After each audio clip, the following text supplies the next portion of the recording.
Backslide by Black K. Cat. Chapter 29. Reminiscence. Kurama remembers with an aching sort of clarity how the whole idea came about. It was a joke. A bad one, muttered without thought, by Kurama, who was still Naruto, of course, because there are some things he has outgrown and others he never will. In a moment of frustration, he had been studying his father's Hiraishin seal, trying to dissect all the ridiculously and needlessly complicated layers the man had added. The Hiraishin went beyond a simple transportation seal. It was anchored in time and space, designed to be instantaneous, and Naruto had been beating his head against it for weeks now. He muttered, tossing the papers down on the ground next to him and dragging his hands over his face. Come on! By the time I'm done with this, I'll know enough about space-time fujitsu to pretty much rewind time. God, my father was a genius, but he was also an idiot!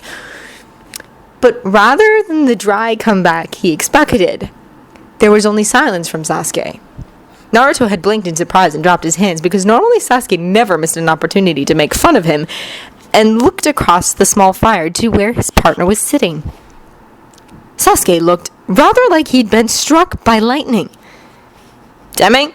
He had asked, almost tentatively, because that was the expression Sasuke wore when he just worked out a new application for the Sharingan, or understood the enemy's movements. Sasuke had stayed silent for a long moment, the fire casting flickering shadows across his face. They'd been alone, traveling between resistance camps, because Konoha had only fallen that year, and they still thought there was hope of winning, of things going back to the way they'd once been. Tsunade and Sakura were newly dead, and Obito and Kakashi were still alive. And of the Konoha 12, only Sasuke, Naruto, Hinata, Lee, and Shikamaru had remained. And then, soft as a whisper, Sasuke had asked, "Can you?" "Huh?" Dark eyes had met his, steely and steady, and with a touch of incredulity to them, as though Sasuke couldn't believe he was the one asking this. "Rewind time," he said slowly. Could you?" Naruto's knee-jerk reaction had been to scoff and say no, but at the very last moment he had sealed his lips around the words and taken a breath, forcing himself to consider it. "Maybe?" he had allowed at last, dragging his fingers through hair that had still been blonde, and only remembering when a piece or ribbon slithered down his fingers that it had been tied back. The seal itself would have to be huge, like the size of a pond to get enough detail in, and just the sheer amount of chakra it would require makes it next to impossible. I'd have to pull from natural chakra, and even normal natural chakra wouldn't be enough, but maybe if I tied it in with star movements or something? I don't know, Sasuke. It's insane. Sasuke hadn't denied that, and he had subsided, but his eyes had stayed thoughtful, and Naruto had known the subject wasn't dropped, and Sasuke had convinced him in the end. After years of fighting, and even more losses, after Kakashi had been tortured to death and Obito sacrificing his chance at being reunited with his team, being sealed away so he could keep fighting against Madara, after Sasuke's encounter with one of Madara's engineered soldiers left him with a faint cough that turned deadly, after the Kyuubi's final sacrifice, well, Naruto had been fairly easy to convince at that point. There's no time to think, no time to plan, only instinct and the edge of finely honed terror giving clarity to his senses. Naruto has been told not to be reckless, has been reminded of it so many times as he was born, but sometimes recklessness is the only way to move forward. If he thinks about it, about their situation and Kurama being dragged away and no one coming, he'll freeze. So Naruto does the reckless thing, calls up his chakra, vaster in his fear and ferocity, edged with something angry, but he doesn't have time to think about that now, and charges forward. Sakura cries out, but to their credit as a team, she's following. Half a second later, Sasuke at her elbow and her gloved hands glowing faintly green. Sasuke has put away his sword in favor of a handful of shuriken. Smart, because Orochimaru's Kenjutsu is far above the level of a genin, even one that fights like a chunin. And a faint glitter that Naruto suspects is ninja wire. It's the next best thing to suicidal, what they're doing, but Naruto can't see any other way. If they run, Orochimaru will chase them, and more than likely outpace them. If they try to hide, he'll find them. So fighting, loud and large and messy enough to hopefully gain the attention of someone with the brains to notice that this isn't just a genin match, is their only hope. All they have to do is last. A lot easier, Naruto thinks grimly, even as he feels his determination settle like steel in his soul. To say than do. Reach on sparking needle, he cries, and the jutsu crackles as it leaves his fingers. Not futon, which is still his best, but misdirection and underestimation will give them their chance. Let Orochimaru think they're all weaker than they actually are, and he might get sloppy and overconfident, might give them an opening that they can use it. Orochimaru bats the electricity away with a wave of his hand and a ripple of wind. His mouth opens like he's going to gloat, like he can't resist. Naruto knows then that this will work. Knows that the Snake Sannin is thinking of them as a simple genin team, not a threat at all to anything beyond his patience. But they're going to be the next Sannin, a real team of Sannin that won't ever break apart to treachery and time. Naruto ducks under a sword hand strike, leaps back, and raises his fingers to his lips. Katan! Great fireball! This time, Orochimaru actually steps back. The very faintest retreat, but it's victory enough to make Naruto's heart pound. And just as they've practiced, out of the wake of the fire, Sasuke emerges, a shuriken flying from his fingers with startling speed. He leaps to the side, hurling a kunai to follow just as Sakura whirls in, lashing out with hands that are aimed to sever muscles and tendons. Orochimaru evades her easily, clearly practiced when fighting a missing-nin, and slips around Sasuke's kunai, right into another face full of fire as Naruto cries, "Get on, mist bolt!" and blows out a stream of explosive mist. Orochimaru's eyes widen faintly, and he leaps back again, 3 more steps, another, and Sasuke skids to a halt on the tree branch above, plants his feet, and yanks hard on the ninja wire in his hands and clenched between his teeth. A handful of long black locks float to the ground, drifting lazily. A dodge, but only just. Brats! Orochimaru growls around the shuriken in his mouth, dark eyes narrow and angry, but Sasuke just smirks at him in response, hands coming up in a quick sign. Katon! Dragon fire! Flames race over the wire, burning bright and hot. Even his delicate hands close around Orochimaru's ankles and pull him down. Not far, not fast, but just enough to be a distraction as Naruto brings his hands up and calls, Buton! Wind cutter! Blood splatters over the ground, crimson and shocking, and Naruto wastes no time, falling back, eyes on the Snake Sannin and hands ready to form another jutsu, but feet carrying him back and away as fast as possible. Sasuke leaps down from the trees to join them, catching Sakura's hand as she rises from the ground and pulling her along as well. It's still a long way to the tower, with far too many opportunities to get caught, but there's always a chance that if they head in that direction, someone will notice, or Kurama will have time to defeat his opponent and come back for them. Naruto doesn't fool himself into thinking they can win this, but as genin facing down one of the Sannin, survival is more than victory enough. And then the earth rumbles, walls rising to block their path, and behind them 1,000 white snakes hiss and writhe, carpeting the ground as they surge forward. No! Naruto thinks, half desperate and half furious. Not now! Not like this! But there's no time for a jutsu, no time to evade. The snakes are less than 5 yards away, and Orochimaru is behind them, face a mask of fury and one arm severed at the elbow. Instead of the greed that was in his gaze before, now there's only a dark sort of retribution, and Naruto is absolutely certain that look means death. But he won't give up.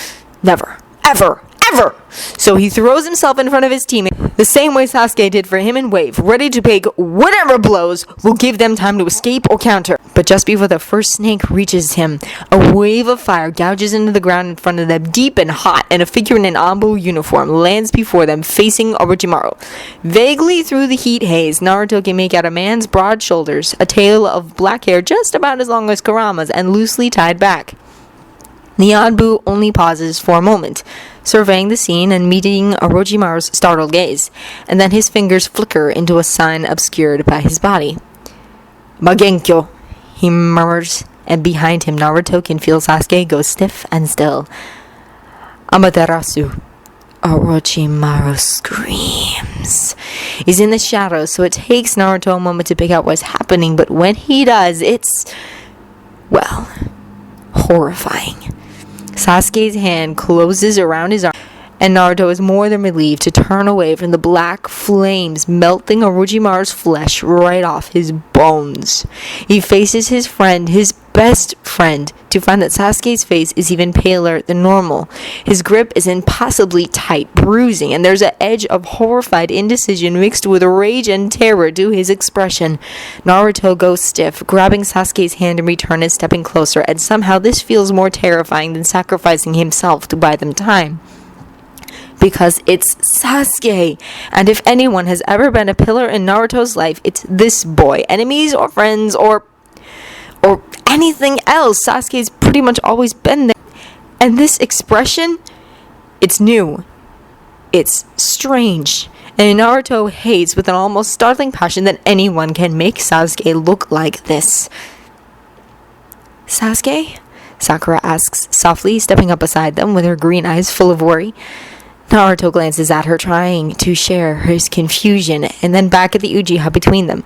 He's shaking, just the finest tremor in his muscles, but it's enough to throw Naruto entirely off balance. Sasuke is their competence, their confidence. In the same way that Naruto is their recklessness and bravado, Sakura their common sense and practicality. Sasuke is always steady and in control. The fires in front of them die down, both the normal flames and the black ones, leaving behind only ash and the stomach-churning scent of charred meat. Half turning to keep one eye on the Anbu, Naruto is startled to find him looking at them. No, looking at Sasuke. With a faint growl that comes from deeper inside of him than simply his instincts, Naruto shifts to block the man's line of sight and meets the stare of that crow mask with a defiant sort of confidence when he really just feels shaken. Sannin. We faced down the snake Sannin and survived. But this here and now is more important, and Naruto shoves that thought down for a later celebration. He lifts his chin, squares his shoulders, and is just about to speak when... So this is your team. Ototo. Sasuke makes a noise that's somewhere between a snarl and a sound of pain. Don't call me that! He hisses, gripping Naruto's elbow even more tightly. You have no right! At that, Sakura's mouth tightens in the way Naruto has come to learn means she's getting ready to punch holes in trees, and she takes another step forward. Because this is Uchiha Itachi, and Naruto might not be great at history, but he knows that name. He's heard it spoken in whispers in warning tones sharp with dread and horror in the darkest corners of the village. Murderer, it means. Kinslayer, genius, prodigy, psychopath, killer, brother to Sasuke. Betrayer. There's a long, tense moment of silence, and then Itachi inclines his head and takes a step back. Another still. His sandals crunch lightly in the ashes, and Naruto can't restrain a wince. Very well, the man says evenly. I believe the three of you have an exam to complete and a record to surpass. I will report what has happened here to the Hokage. He will doubtless wish to know your version of events once you reach the tower. Sakura sucks in a sharp breath, and Sasuke makes a low, wounded sound. Naruto blinks and tries to parse that last statement, tries to understand what they're seeing that he missed. Itachi saved them, and now he's reporting back. He's a missing-nin, but he's planning to go to the Hokage directly, which means that the Hokage already knows about him. Which means that he's either no longer a missing-nin, and surely Sasuke would have been told about such a thing, or the Hokage knows about him, in that he knows something about the massacre that no one else does. Conspiracy, Naruto thinks with dawning understanding, matched only by the rising nausea at the concept. Something here is a conspiracy, but what? Silence again, this time faintly satisfied as black and red eyes regard them through the narrow eye holes, and then Itachi inclines his head and steps away, vanishing in a whirl of leaves and dust. The moment he's gone, Sasuke crumbles to his knees, breathing hard, and drags Naruto down with him. He's still shaking, but right now Naruto can't tell if it's from fear or horror or even holding himself back from attacking the brother who slaughtered his clan. Sakura kneels with them, one hand on Sasuke's shoulder, the other on Naruto's, and if her grip is a little too tight as well, Naruto's hardly about to say anything. Not when he can feel himself shaking, clinging, desperate for their connection just like his teammates. Too close, he thinks, and swallows. It feels like choking down a ball of iron lodged in his throat, but when it settles in his stomach, it feels like stubborn, unyielding conviction. I'm never letting it get that close again, no matter who our opponent is. We'll be better. We will. The last time they had faced Madara head-on, it had been clear and beautiful, and the sun had been high, warming a dead and barren landscape. Kurama, who had still been Naruto, and Obito had led Madara back through Fire Country, right back into the ruins of what had once been Konoha. It wasn't on purpose so much as them taking a chance, creating a distraction so that Sasuke, Yamato, and Shikamaru could take out a large portion of Madara's supply route in one blow. They had simply been bait. Tempting enough that Madara had bitten and taken it, even though it was obvious what they were. Obito had Kamui, after all, and Naruto had Kurama. They had played a game of cat and mouse across mountains and through forests, letting themselves be herded and harried, secure in their conviction that Obito could spirit them away from the fight at any moment. Naruto had stupidly not remembered the date. He thought nothing of it, because every day there was a loss to overcome, a comrade to be remembered. But some days were worse than others, and when Madara had finally cornered them amidst the ruins of their former home, it had been with a mocking laugh and a sly smile and a cruel taunt. Come to join the Hatake brat, Obito-kun? And on the anniversary of his departure, too. How sweet of you. Almost as sweet as the way he screamed and begged for you to save him that day. 1 year now. Isn't it? Naruto had growled and clenched his fists and held himself back, recognizing the goad for what it was. Kurama had stirred inside him and his chakra had flared red around the edges, but he had contained himself. But Obito had always had a terrifying edge of fragility to his sanity, a flaw in the delicate glasswork structure of his reason.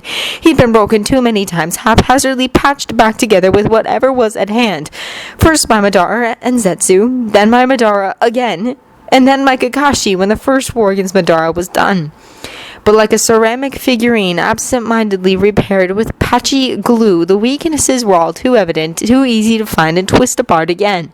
And no one was better at breaking him than Madara. Obito had rushed his ancestor, screaming his fury, his shakujo's rings chiming wildly as he swung it without control. Naruto had leapt for him, tried to haul him back, only to be knocked away, and Madara had killed him underneath that blue sky, driven a kunai right through Obito's spine and severed it. Even if Sakura had been alive, she would have been hard-pressed to fix such a thing, and she was years dead by then.